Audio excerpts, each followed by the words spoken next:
that wanted to hear his music. But the reality is $2 million buys multiple a lot infidelities of and a version of Lauren he never thought possible. So after the breakup, he says more people came forward with stories, things they had held back. Harsh. While they were together, harsh, Kinsey. You mentioned Amazon there, and the fiance of Amazon boss Jeff Bezos has been slammed as absolutely revolting by a famous restaurateur, Keith McNally. In an Instagram post he wrote, "Does anybody else find Jeff Bezos' new wife, Lauren Sánchez," is he a wife or is she a wife or a fiance? Anyway, does anybody find Lauren Sánchez absolutely revolting? What an ugly and effing smug looking couple they make. Is this what having $1,000 billion does to people? Naturally, many celebrities have come to Lauren's defense, like model Chrissy Teigen, who sells her cookbooks on Bezos' Amazon platform. She said, and her silence was powerful. It echoed in every Instagram, like she gave to strangers and friends who saw her not as a headline but as a human being. As a woman standing tall, and her truth fans poured in with comments not filtered or managed, but raw, honest, full of love. "Girl, you ate that, look, don't listen." And a version to the noise said one another declared only opinions that matter are yours and Jeff's. And in those small, quiet acknowledgments, Lauren reminded the world that validation does not come from strangers on social media but from the mirror you face every morning and the people who know your heart. And if you look closely, you'll see it wasn't just fans standing by her. It was voices like Kris Jenner calling her stunning, Brooks Nader saying she was the belle of the ball, and isn't she like confused about the administration? I find this really hard to reconcile, so I tried to figure it out. I couldn't find like much on her political beliefs, and I'm really not surprised by that. Obviously, she did work for Fox, so some people speculate that that's all you need to know, but I think it's more nuanced than that. But I don't know. Recently, she shared a reel calling out racist and sexist rage baiting just days after Donald Trump blamed DEI initiatives for a fatal American Airlines crash. Lauren posted a video from an NYU professor that criticizes the strategy of generating clicks by stirring division. I'm in marketing, and we fought from 45 to 95 seconds. And for everyone watching, especially those who have ever felt judged for expressing who they are, this wasn't just fashion, it was a statement. It was art, it was power. The backlash didn't come slowly, it came like a storm, loud, ruthless, and relentless within minutes of her appearance. Social media lit up with commentary, some calling her daring, others calling her disrespectful. And in those noisy, crowded timelines where opinions fly faster than facts, Lauren Sánchez became a symbol of everything people either admired or feared about powerful women who dare to show up as they are in moments that demand tradition. They saw her bustier, not as a fashion choice, but as a threat to the unspoken rules. And in that frenzy, her name trended, not for her achievements, not for her journey, not for her place in Bezos' life, but for a piece of lace, as if fabric could erase the years she spent building her career as a pilot, as a journalist, as a mother, as a woman with her own story. But Lauren knew better than to respond with fire. She had already learned that silence, when chosen with grace, can be louder than any statement. So she didn't go live, she didn't type paragraphs, she didn't beg for approval. Instead, she scrolled quietly, and she tapped like on words that came not from publicists, but from strangers who saw past the noise and into the core of her spirit. And with every like, she gave power back to the quiet, the kind, the ones who knew that class isn't measured in how much skin you show, but in how you carry the weight of criticism and still stand tall. She chose what to amplify, carefully lifting voices that didn't just praise her look but understood her courage. Fans who wrote, "You looked like a queen, unbothered and bold, you are inspiration, not just decoration." And Lauren gave them the spotlight in return. And what happened next was something no critic could have predicted. The narrative began to shift. Slowly, subtly, but unmistakably. Where there had been ridicule, there was now a question. Maybe, just maybe, the problem wasn't the outfit, maybe it was the lens through which people were viewing it. And as the headlines softened and new voices joined in her defense, something became clear. This wasn't just about fashion, it was about autonomy. It was about how a woman in 2025, standing next to one of the most powerful men in the world, could still choose her own expression and not lose herself in the shadow of expectation. And what made it even more powerful was that Lauren didn't have to say any of this aloud. Her actions, her restraint, her poise told the story for her. She was not playing a role, she was owning her place, and in doing so she inspired not just applause but reflection, because in that sea of flashing cameras and harsh comments, there was one thing no one could deny: she walked in proud. She walked out stronger, and that strength, that grace, that unshaken resolve became the real story. Not the outfit, not the lace, but the woman who refused to bow to noisiest The days passed and the headlines evolved something deeper, began to stir beyond the threads of fabric. And the clamor of controversy, there was a quiet reckoning taking place about what it really means to be seen, to be powerful, to be feminine in the public eye. Because Lauren Sánchez was no stranger to visibility. She had spent years under the spotlight. As a journalist, a pilot, a mother, a partner, and now, as the fiancée of one of the most powerful men in the world. Her every move was observed, every gesture magnified, and yet in that moment at the inauguration, standing in lace and tailored confidence, she wasn't just seen, she was studied, measured, critiqued as if her body had become a battleground for society's conflicting expectations of womanhood and grace. And yet instead of reacting with noise or rebellion, she chose a quieter path, a smarter one that echoed louder than the backlash itself. She didn't demand the world change for her. She didn't try to reshape the narrative with a viral post or a defensive press release. She simply kept showing up as herself unapologetically. She let the world wrestle with its own discomfort, while she remained centered in her truth, and that made people pause. Because they weren't used to this kind of resistance, the kind that doesn't roar but breathes, the kind that doesn't lash out but listens. And it became clear that Lauren's silence wasn't passive, it was powerful. It was a mirror held up to a world that still wants women to shrink, to soften, to edit themselves into versions that are palatable and polite. But Lauren didn't shrink, she didn't cover up her confidence to soothe others' insecurities, and that decision, whether people agreed with it or not, opened up a conversation that had been simmering for years. What does it mean to dress for yourself in spaces that were not designed to welcome individuality? What does it mean to honor your body, your choices, your voice, even when the world is watching and waiting for you to stumble? And in that conversation, Lauren's outfit became more than a headline.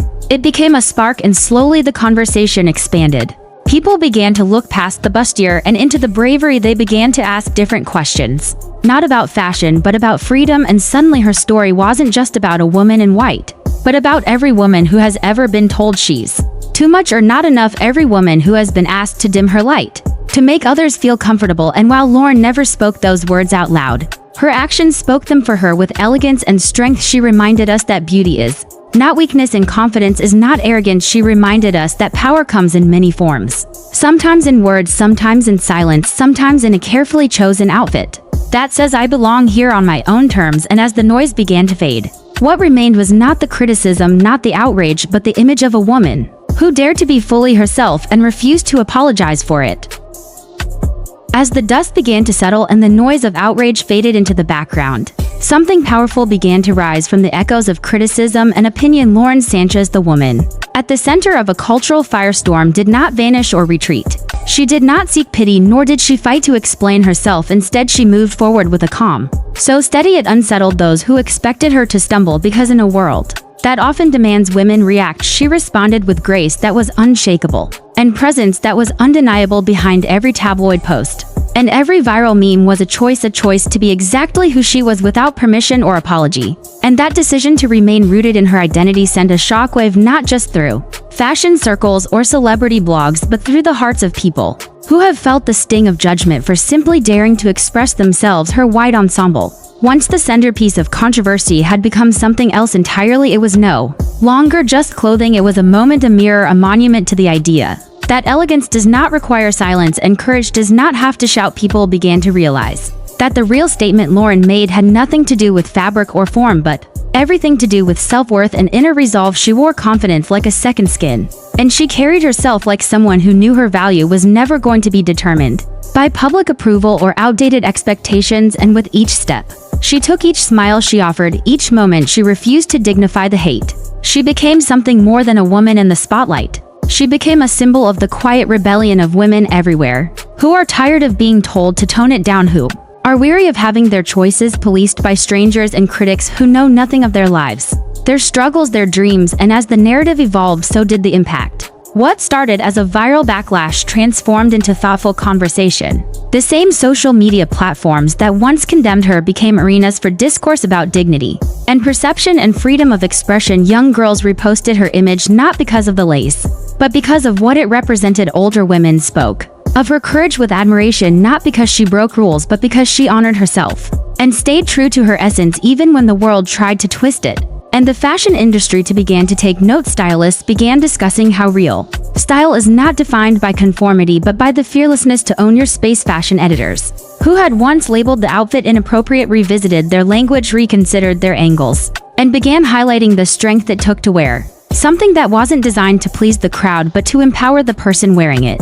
And in the middle of all this was Lauren's silence, still composed and resilient, her only commentary, her continued presence, her only statement, her refusal to hide in that silence continued to say everything it spoke to women who had been shamed for their bodies, who had been mocked for being different, who had been told to fit into boxes that were never made with them in mind. And through her stillness, Lauren shattered those boxes. She stood there reminding the world that we are allowed to be multifaceted, that we can be sensual and strong, feminine and fierce, elegant and unyielding all at once. And as her image continued to circulate not just in gossip columns but in spaces of real reflection, it became clear that this moment was not going to fade with the week's news cycle. It had become embedded in the larger story of what it means to be a woman today, not just in the public eye, but in every space where confidence has been mistaken for defiance and where self-expression has been punished instead of praised. Lauren Sánchez walked into that inauguration as herself, and she walked out as a force of presence that could no longer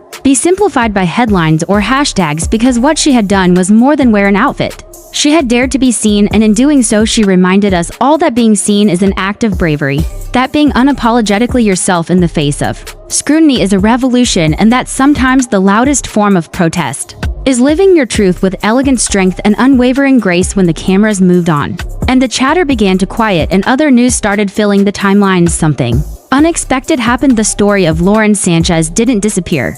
It transformed. It lingered, not because of controversy but because of clarity. It echoed in corners where real change begins, in family dinner tables where daughters asked their mothers why people were so angry over a woman wearing white in classrooms, where media students dissected the tone of headlines that made style sound like scandal, and in workplaces where women adjusted their clothes before meetings, wondering who might judge them for trying to be both powerful and proud. Because the truth is, what Lauren did at that inauguration, what she didn't do, even more so, became a case study in dignity, a blueprint for anyone who has ever been under the microscope and chose to rise instead of react. When society expected her to explain, she stayed grounded. When trolls waited for an outburst, she offered elegance. When judgment came loud and fast, she replied with stillness. And when the world tried to define her by the fabric on her body, she let the world sit in its own discomfort while she moved forward with purpose and power. This wasn't just about fashion anymore.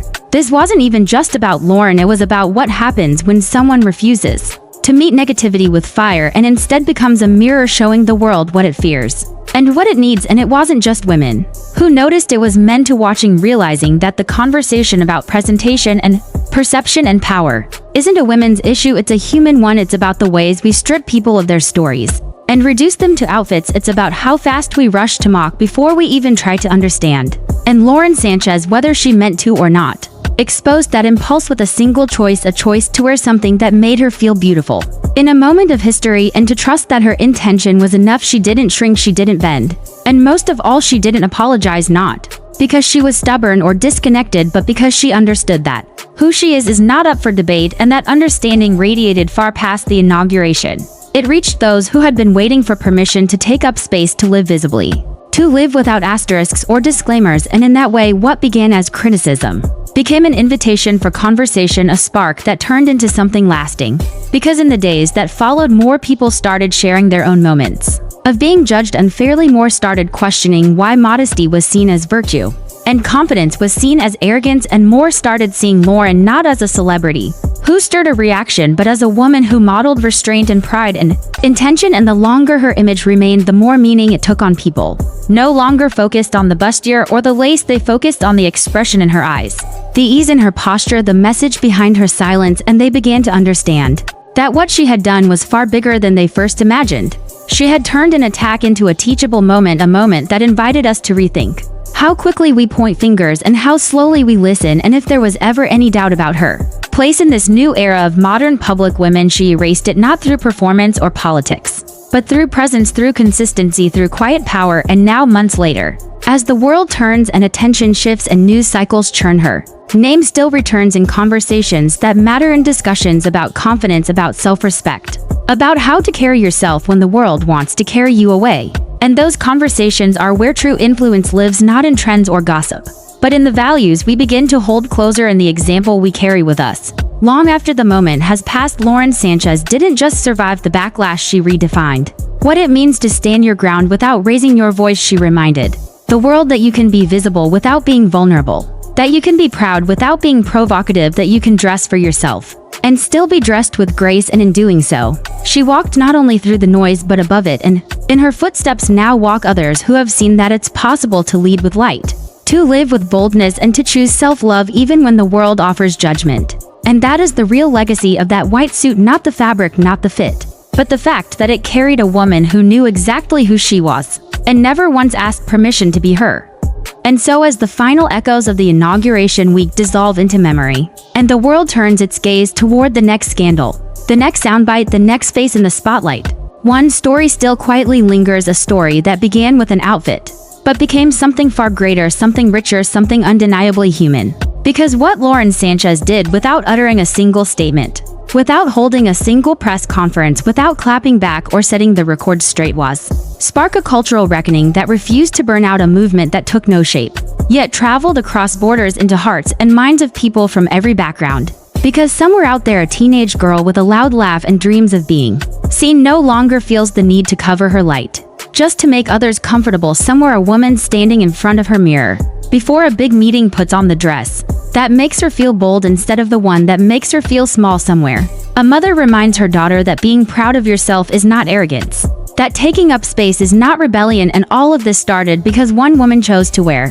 what made her feel powerful on a day when the world expected her to shrink. And in the silence of that choice, in the calm within the storm, Lauren Sánchez became more than a name, more than a trend. She became a lesson, a living example that power is not always loud, that dignity does not require permission, and that real strength comes from knowing exactly who you are and refusing to let anyone else define it. She taught us that grace can exist in controversy, that elegance can live even in the center of chaos, that you can be talked about without being shaken, and you can be watched by millions yet still walk for yourself. And as the media moved on, as the comments were buried beneath newer content and the photos faded from trending tabs, her impact quietly embedded itself in the social fabric, changing how people see, how they react, how they dress, how they support. Because people remembered not what she wore but how she wore it. They remembered not the critics but the calm, not the outrage but the poise. And as new headlines come and go, as new public figures rise and fall, this moment remains a reference point, a spark that lives in every person who now feels a little freer, a little braver, a little more willing to show up as their full self in a world that constantly asks them to be less. And it's in that shift, in that ripple across generations, that her legacy lives, not in the lace or the silhouette but in the stillness of her response, in the refusal to trade authenticity for approval. And in that legacy we find something rare, something sacred, something real, because Lauren Sánchez reminded the world that being a woman in the public eye is not a performance, it is a declaration that beauty can be bold, that identity can be public and personal at once, and that love for yourself is the most radical form of rebellion in a culture built on criticism. And for those who saw her stand tall in that white suit, for those who felt that quiet fire behind her eyes, for those who now walk taller because of it, this moment will never truly end, because it lives on, not in comments or controversy but in choice and courage, and in the unwavering decision to be exactly who you are with the world watching, and still not flinching, not hiding, not changing. And so when future generations ask what changed when the tide began to turn, when confidence became currency and not a crime, they will look back not at the noise but at the stillness, and they will find her standing there, unbothered, unshaken, and unforgettable. This video covers legal allegations in a news context. All claims are from official filings and no guilt is implied until proven in court. Please keep all discussions respectful. Allegations are not facts until proven in court.